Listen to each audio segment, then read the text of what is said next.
रंगीन ख्वाब, ऊंचे शौक, आगे जिंदगी पीछे मौत। इसका छोटा सा अर्थ है बचपन की लग्जरी वाली लाइफ जीने की, सपने की शौक को पूरा करने के लिए एक सक्सेसफुल इंसान बनना पड़ता है। उस काबिलियत सक्सेसफुल इंसान बनने के लिए गधे की तरह मेहनत करना पड़ता है और उस सक्सेस के सामने मुसीबतें आती हैं। जो इन मुसीबतों के डर से अपने फैसले बदल लेते हैं वे दुनिया से ही अलग होते हैं। ऐसे लोग हमेशा विपत्तियों के आने के डर से अपने फैसले राय बदलते रह जाते हैं। ऐसे लोग हमेशा डर की गुलामी वाली जिंदगी जीने लगते हैं। इनके रंगीन रंगीन ख्वाब, ऊंचे ऊंचे शौक सपने के सपने रह जाते हैं।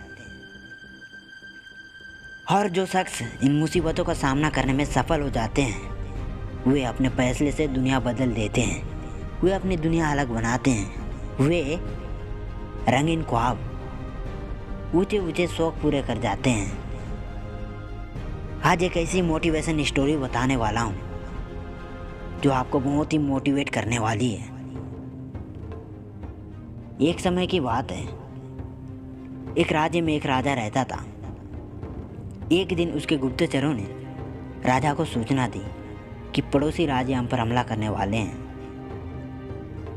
और बताया कि यहाँ खबर बिल्कुल पक्की है। आगे गुप्तचरों ने बताया कि सिर्फ 3 दिनों के अंदर पड़ोसी राज्य अपनी विशाल सेना के साथ हम पर हमला करने वाले हैं और उनकी सेना इतनी बड़ी है कि उनका सामना करना हमारे लिए बहुत मुश्किल है। यह सुनकर राजा बेहद चिंतित और परेशान हो गया। राजा ने तुरंत सभा बुलाई और सभी लोगों से सलाह मांगी कि अब हम लोगों का मरना तय है।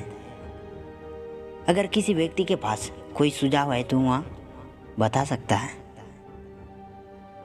राजा के एक चतुर मंत्री ने कहा, महाराज, अब जब बात जान पर आ गई है तो इसका एकमात्र उपाय है कि हमें आज अभी और इसी वक्त ही पड़ोसी राज्य पर हमला कर देना चाहिए। राजा बोला, मंत्री जी, हमारी सेना बहुत छोटी है, हम उनका मुकाबला कैसे कर पाएंगे? तो मंत्री बोला, पड़ोसी राज्य अभी युद्ध के लिए तैयार नहीं है। अभी उस राज्य पर हमला कर दे तो वे संभल नहीं पाएंगे। वैसे भी हम पर हमला होने वाला है और उनकी इतनी विशाल सेना से हम यूं ही मरने वाले हैं। और महाराज, वो वैसे भी हमें 3 दिन बाद मारने वाले हैं, तो क्यों ना कुछ ना करने से हम ये कर सकते हैं। राजा को बात थोड़ी अच्छी लगी। उसने तुरंत अपनी सेना को तैयार होने का आदेश दिया और उस राज्य के नागरिक भी सेना के साथ जुड़कर युद्ध में चले गए। जो पड़ोसी राज्य था वहाँ पर पहुँचने के लिए एक पुल पार करना होता था। जैसे ही वो सेना पुल पार करके उस राज्य में घुस गई तो राजा ने कहा, अब हम अपने पड़ोसी राज्य में घुस चुके हैं। अब ये जो पुल है इस पुल को जला दो। और जलाने के बाद सेना को बोल दिया, हमारे पास में अब और कोई ऑप्शन नहीं है सिवाय लड़ने के। अब हम यहाँ तो लड़ के जीत लें या फिर हम यहाँ पर मर जाएं, क्योंकि हमारे पास अब भागने का कोई ऑप्शन नहीं है। यह सब सुनकर सभी सैनिक अपनी पूरी क्षमता के साथ लड़े और उन्होंने पड़ोसी राज्य की बड़ी सेना को हरा दिया। दोस्तों, इस कहानी से हमें यह सीख मिलती है कि जब हमारे पास में दूसरा प्लान नहीं होता है और हमारे पास में सिर्फ एक प्लान होता है तब उसके पूरे होने की संभावना बहुत अधिक होती है, क्योंकि रफ्तार 2 गुनी हो जाती है जब जिंदगी दांव पर लगी होती है। जब कोई मौत के करीब पहुंचने वाला होता है तो उसकी ताकत, उसकी सोचने की क्षमता, उसकी दैनिक कार्य करने की क्षमता सामान्य दिन से 2 गुना बढ़ जाता है उस दिन। मतलब जब हमारे पास में रास्ता सिर्फ एक होता है कि ये अगर नहीं किया तो मर जाएंगे, बर्बाद हो जाएंगे, तो संभावना बढ़ जाती है उसमें कामयाब होने की। दोस्तों, हर कामयाब इंसान के जीवन में एक वक्त आता है जब उसको लगता है कि अगर मैंने कुछ नहीं किया तो बर्बाद हो जाऊंगा।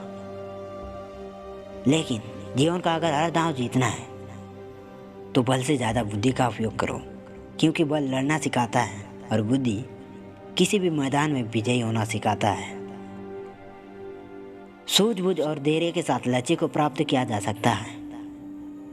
और वीडियो के अंत में इतना ही कहना चाहूँगा, हर किसी के जीवन में चुनौतियाँ आती हैं और उन चुनौतियों से बचने का कोई ना कोई विकल्प अवश्य होता है। जिस तरह हर सवाल का एक जवाब होता ही है, उसी तरह हर चुनौतियों का एक ना एक उपाय होता ही है।